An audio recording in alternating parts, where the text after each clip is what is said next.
Ini cerita dari brand lokal mobil nasional yang keren banget visinya. Tapi kena banyak kritik, dia tuh cuma full impor 100% dari China.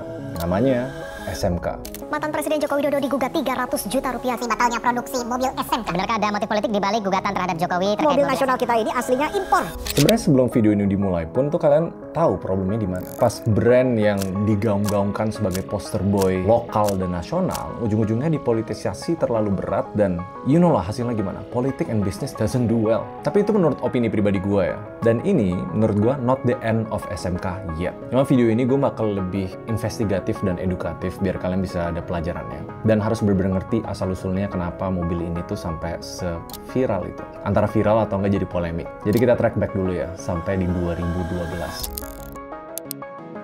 Klip yang kalian lihat tadi, itu di 2012 Solo, Jawa Tengah. Itu ada Pak Jokowi, waktu itu wali kota Solo. Dia berdiri di samping mobil SUV hitam. Namanya SMK Raja Wali. Dan itu keren, karena rakitan siswa SMK lokal. Lu bayangin story-nya sekeren apa. Dia waktu itu sampai bilang, ini bakal jadi mobil dinas. Sambil tersenyum, dia promosiin mobil karya anak bangsa. Cobain sendiri, AC-nya dingin, harganya murah. Ini cuma 90 juta. Dibanding yang lain 250 jutaan. Nah dari sana sebenarnya bibit awalnya SMK jadi brand impian mobil nasional. Ini simbolis, ini nunjukin bahwa Indonesia bisa mandiri soal industri otomotif. Nah tapi pertanyaannya gini, bener nggak SMK tuh emang dari awal jadi mimpi mobil nasional? Atau sebuah project yang berubah jadi kendaraan politik? Dan gimana bisnis strateginya? Karena ada banyak pertanyaan yang sampai sekarang gue nggak bisa jawab. Cuma di video ini akhirnya gue analisa semuanya. Nggak mau dong brand lokal atau mobil anak bangsa sebenarnya cuma 100% rebatch dari mobil China. Tapi biar kalian ngerti, kita harus mulai dari bagian pertama. Sejarah dan asal-usul dari SMK. Jadi awal mulanya SMK tuh sebenarnya bukan project bisnis, tapi program teaching factory dari Kementerian Pendidikan tahun 2007. Direktur pembinaan SMK waktu itu, Joko Sutrisno, dia ngegandeng beberapa SMK buat bikin project perakitan mobil. Perakitan ya. Dan di Solo akhirnya 3 SMK berhasil bikin 5 unit prototype. Waktu itu udah didukung sama pengusaha namanya Sukiat. Dia punya bengkel Kiat di Klaten. Mereka ngelatih siswa-siswanya ngerombak mesin Toyota lama jadi mobil baru beraksesoris SUV. Salah satu hasilnya itu prototipe SUV yang dinamain SMK Raja Wali. Yes, itu video yang kalian nonton di 2012. Cuma kalau ditarik mundur lagi, di tahun 2010, sebelum dipublish ya, proyek ini tuh akhirnya dinaungin ke satu PT, namanya PT Solo Manufaktur Kreatif, yaitu PT SMK. Nama SMK itu sendiri juga dari ejaan SMK. Straightforward sih. Karena dia bilang, ini tuh asal-usulnya dari project SMK, sekolah kejuruan, jadi harus brandnya sesuai dengan itu. Nah di awal-awal perjalanan itu nggak mulus. Mobil rakitan siswa SMK ini lewat uji emisi, layak jalan di Jakarta di tahun 2010, itu gagal. Nggak sesuai standar lah. Walaupun waktu itu Pak Jokowi pas masih wali kota ya, dia optimis pengen jadiin ini mobil dinas dia. Nanti gue dibilang nggak sopan. Dan akhirnya di-push uji ulang di tahun 2012, lagi-lagi gagal uji, sampai di September 2012, baru SMK Raja Wali dinyatakan lulus uji. Nah di sini menurut gue publik udah terlanjur antusias nih. SMK digadang jadi mobil nasional, apalagi pas nama Pak Jokowi itu meroket di bidang politik. Nah tapi pas Pak Jokowi hijrah ke Jakarta di akhir 2012, gaung SMK tuh sempat redup waktu itu. Macam nggak ada sorotan lah, tapi proyeknya tetap jalan. Di 2012 sampai 2025, akhirnya siswa-siswa SMK itu bikin prototype lain. Pickup SMK Bima, SUV double cabin SMK Didakya, minibus SMK Borneo, sampai city car SMK Hatchback. Konon waktu itu tuh sekitar 200 unit mobil SMK. Ini macam-macam tipenya ya. Itu sempat dibuat dan digunain secara terbatas di beberapa daerah. And yes, bener, ini bukan project bisnis. Sementara SMK tuh kelihatannya kayak project vokasional di bidang edukasi yang menurut gue terlalu idealis. Tapi biar visinya bukan jadi project sekolah doang, kan butuh modal sama produksi massal. Nah di sini panggungnya mulai bergeser. Karena ceritanya itu keren, beberapa aktor-aktor politik sama pebisnis mulai masuk ke balik layar SMK. Di sini baru strateginya berubah. Yang kita perlu bedah, emang strategi bisnis dan produksinya 100% lokal, atau emang diplan untuk rebatch impor mobil China dari awal. Kita lanjut ke chapter selanjutnya.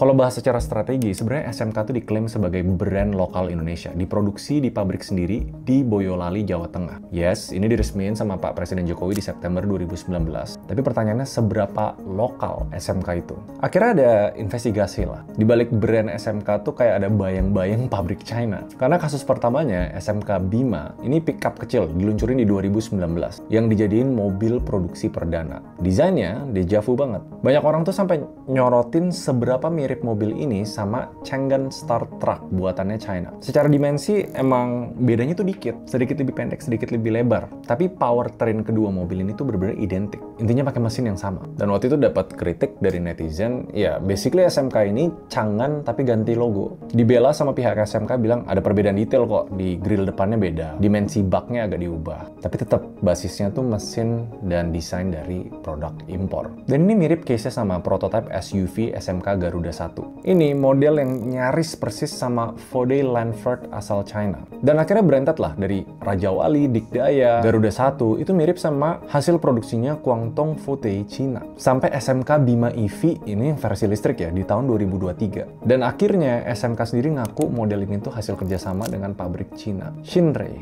Malah unit Bima EV ini dipamerin di IEMS 2023 sebagai prototipe yang didatangkan langsung dari China. Secara fisik mirip sama ini nih, Xinrei X30 LEV. Bedanya cuma grill depan sama konfigurasi kursi. Alasannya, yang waktu itu katanya Direktur PT SMK, terang-terangan bilang, ya khususnya Bima EV ini mirip sama Xinrei karena emang kita ada kerjasama. Dia tegas bilang, SMK itu lokal brand yang berkolaborasi dengan mitra China. Ternyata ini bagian dari strategi bisnis utamanya mereka. Dari supply chain emang SMK tuh masih jauh dari mandiri ya. TKDN-nya diklaimnya 60%. Artinya tuh 40% itu semuanya masih impor. Walaupun waktu itu di-challenge bahwa TKDN-nya SMK aja masih kalah sama brand Jepang yang rakitan lokal kayak Toyota yang kontennya sampai 90%. Dan memang faktanya SMK tuh masih bergantung sama platform asing. Sesimpel karena pas di plan di awal memang nggak punya capability untuk produksi dengan sendiri. Which begs the question, pertanyaan yang paling gede, apa ini emang strategi bisnis yang didesain dari awal? Apa terpaksa untuk keluarin produk karena kebutuhan politik? Ya udah, akhirnya SMK jadi polemik. Gue sampai baru sadar lampu di belakang mati. Akhirnya justifikasinya,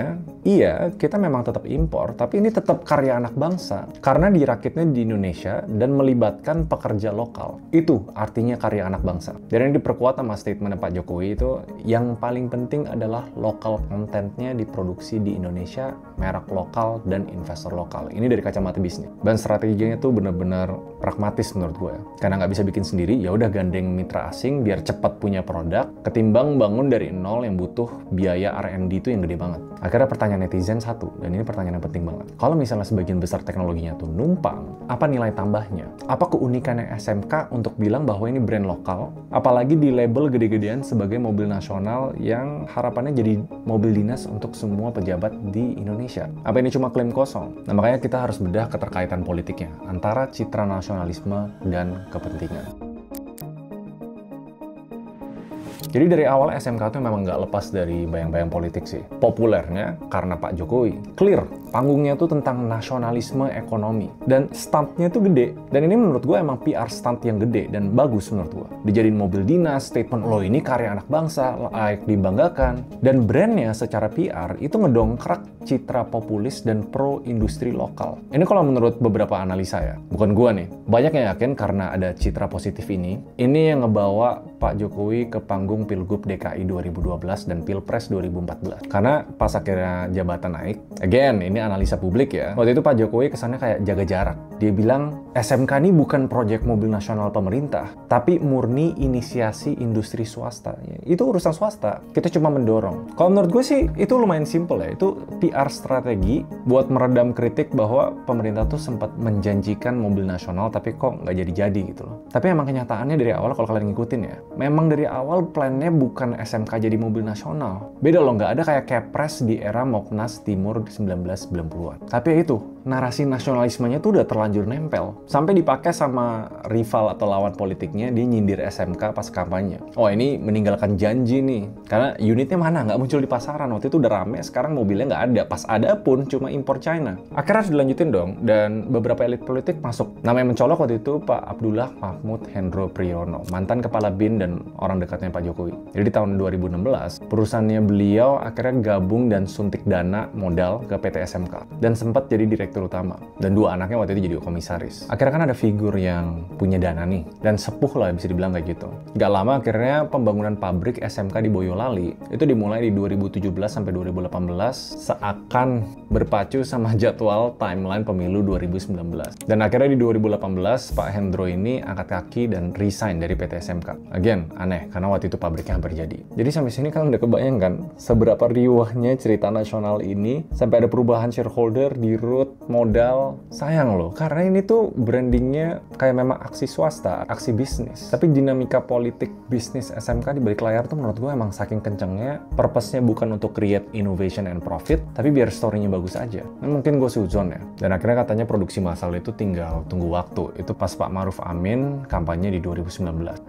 Again di sini Menperin Pak Erlangga Hartarto nyebut SMK itu jadi wujud kekuatan industri otomotif nasional. Polemiknya tetap semua pihak waktu itu nantang, mana nih SMK? Mobil SMK ini buatan anak bangsa atau bukan? Kalau ternyata bukan produksi dalam negeri, secara moral dan politik harus ditanggungjawabin. Dan itu ucapan yang nggak lama ini loh, 2023. Clear kegelisahannya bahwa ini tuh project nasionalisme semu atau beneran mau dijadiin. Karena udah telanjur amburadul, mau nggak mau kita harus tuntasin. Dan menurut gue pemerintah di sini ngambil posisi tengah. Dia ngedukung keberadaan SMK. Again, banyak tokoh-tokoh elit politik tuh hadir meresmikan pabrik dan peluncuran model perdana. Cuma tetap hati-hati, karena nggak mau dicap program ini sebagai program pemerintah resmi. Udah jadi kayak pedang bermata dua. Di satu sisi pamornya mobil nasional, di satu sisi nambah beban ekspektasi. Panjang kan ceritanya, kenapa kalau bisnis dipolitisasi jadi begini. Cuma sekarang kita harus analisa secara objektif ya, secara finansial sama kinerja bisnisnya.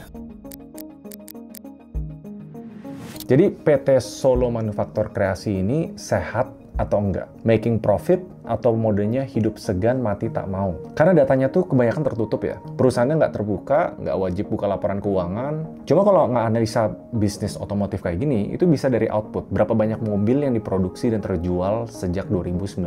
Faktanya, angka penjualan itu kecil banget dibanding sama merek-merek yang udah mapan di Indo. 2019, pabrik SMK di Boyolali produksi pickup Bima 1.2 dan 1.3. Total terjual cuma 300 unit. Sampai di awal 2021, memang udah dikonfirmasi sama humasnya. Emang cuma kejual 300 dan itu pun kejualnya ke instansi pemerintah. Habis itu SMK sempat dapat pesanan borongan 200 unit Bima dikirim ke Lampung Agustus 2020 untuk pemerintah daerah. Dan ada juga 35 unit dibeli sama Inkopau, Koperasi TNI AU, untuk hibah operasional di Angkatan Udara. Ini nunjukin penjualan SMK tuh bener-bener bergantung sama pembeli institusional yang tanda kutip patriotik. Padahal di satu sisi produksinya atau kapasitas pabrik Boyolali itu diklaim bisa bikin ribuan unit per tahun. Tapi realisasinya tuh di bawah kapasitas. Di 2021 cuma sekitar 400-700 unit yang akhirnya keluar dari lini produksi. Ini termasuk stok yang nggak laku. Akhirnya, ratusan unit itu stoknya numpuk. Apalagi kemarin pas COVID, operasi pabriknya tuh diberhentikan sementara. 2020 sampai 2021 tuh basically menurut gua nol ya.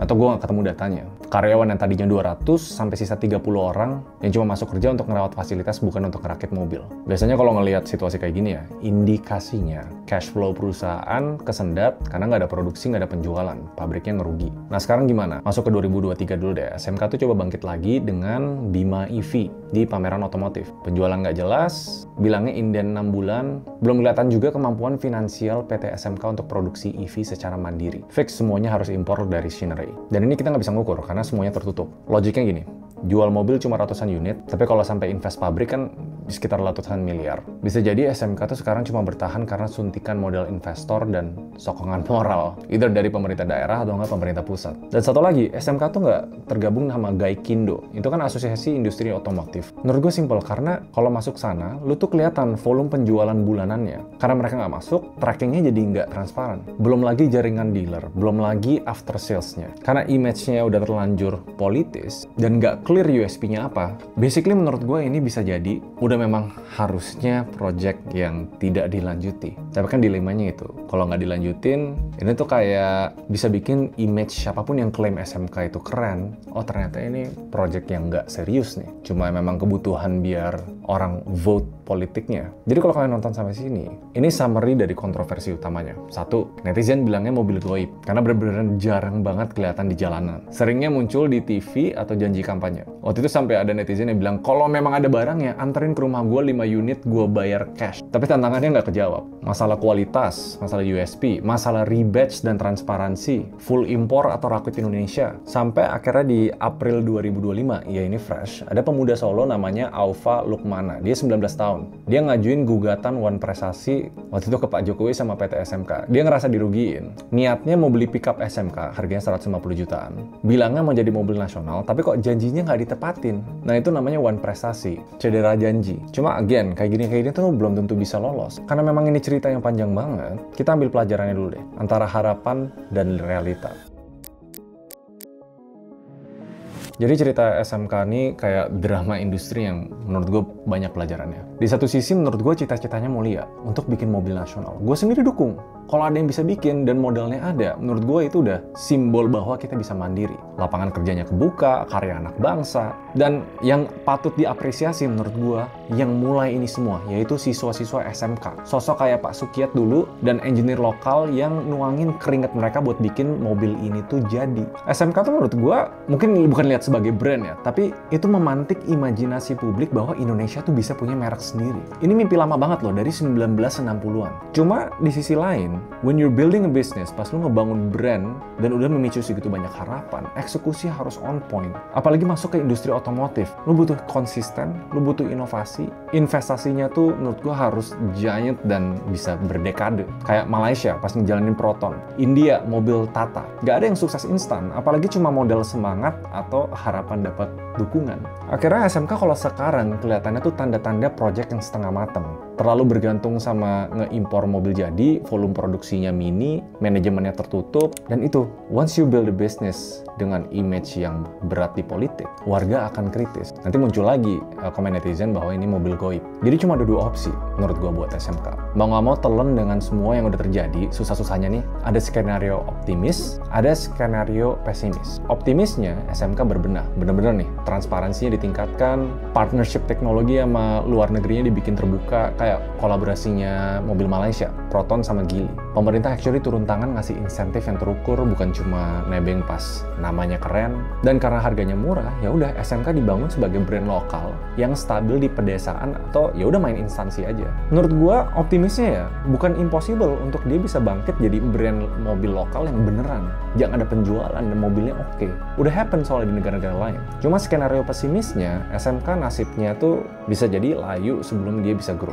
Redup, apalagi pas pemimpin berganti, pabrik jadi monumen kosong di Boyolali, dan ini bakal ditahan selama mungkin biar SMK bukan dilihat sebagai project gagal. Challenge-nya masih banyak. Kalau gua harus jujur, mungkin kalau dikumpulin semua orang pintar tentang otomotif di Indonesia di satu tempat, SMK mungkin jadi. Bener-bener sesuai dengan mimpi mobil nasional. Cuma statement yang sering muncul, dan ini gua analisa segala inisiatif dari pemerintah ya. Kita mungkin bukan kekurangan orang pintar, tapi kita kekurangan orang jujur. Jangan sampai stiker merah putih itu cuma ditempel jadi marketing atau kebutuhan untuk kemenangan politik. Jadi menurut kalian gimana? Ngedengar full story-nya SMK? Masih ada kesempatan nggak dia bangkit lagi? Atau jangan-jangan ini jadi pelajaran buat kita semua, jadi cerita peringatan ya, atau cautionary tale tentang ambisi tanpa eksekusi. For now, only time will tell. Cuma waktu yang bakal ngejawab. Dan ada pelajaran berharga. 1. Cintailah produk dalam negeri tapi jangan kosong kritis. Dukung itu secara rasional, kritik pun secara proporsional. Semoga cerita investigatif/edukatif ini ada pelajarannya. Dan again, ini bukan untuk merendahkan atau menjatuhkan. Sayang sih, SMK ini menurut gue bisa jadi mobil yang brand lokal untuk menunjukkan kemandirian industri otomotif kita. Kalau mau berkhayal, misalnya nih, pas 2010 sampai 2012 dan tidak dipolitisasi, menurut kalian brand ini bakal jadi nggak? Mungkin kalian bisa komen di bawah. See you guys next video. Bye-bye.